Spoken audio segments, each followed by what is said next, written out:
Hai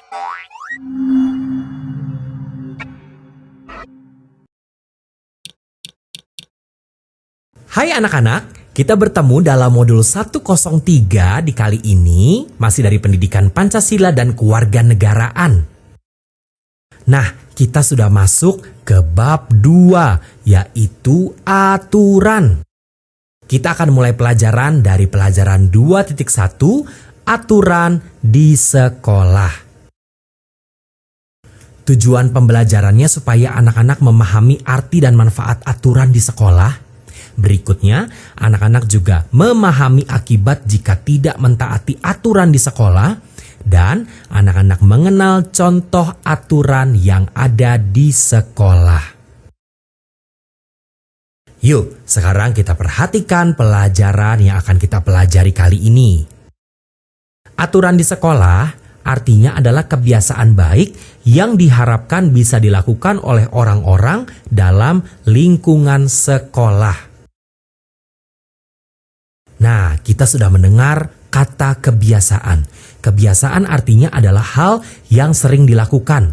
Contoh, saat bermain di lapangan, murid-murid mempunyai kebiasaan bergantian menggunakan lapangan. Artinya, murid-murid sering menggunakan lapangan dengan bergantian atau tidak berebut. Manfaat aturan di sekolah adalah supaya orang-orang di lingkungan sekolah hidup dengan rukun anak-anak. Nah, kita punya beberapa contoh akibat jika tidak mentaati aturan. Yang pertama, terjadi pertengkaran karena orang-orang berbuat seenaknya, seperti yang kita lihat di gambar. Berikutnya, lingkungan di sekitar kita tidak teratur, kotor dan berantakan. Lihat di gambar, ada buku-buku yang bertumpuk, ada buku yang terbuka. Dan berikutnya, lingkungan di sekitar kita tidak aman karena tidak ada yang menjaga. Nah anak-anak, berikut ini Bapak punya contoh aturan-aturan di sekolah dan akibatnya jika kita tidak taat. Yang pertama, menghormati teman. Jika kita tidak menghormati teman, misalnya kita mengejek teman, teman akan merasa sedih. Berikutnya, menjaga kebersihan sekolah. Jika kita tidak menjaga kebersihan sekolah, misalnya membuang sampah di lantai, lantai akan kotor dan mengganggu pemandangan. Berikutnya, ikut merawat perlengkapan sekolah. Jika kita tidak merawatnya, perlengkapan sekolah menjadi kotor, rusak, atau berantakan. Berikutnya, menggunakan peralatan dan tempat bermain secara bergantian. Jika murid-murid berebutan dalam menggunakan tempat dan alat bermain, wah, bisa menyebabkan pertengkaran. Lalu, mau menolong teman. Coba kita lihat gambar yang ada di layar. Jika kita tidak ada yang menolong, teman kita akan lebih lama merasa sakit dan tidak bisa belajar di kelas. Berikutnya, bisa bekerja sama dengan teman.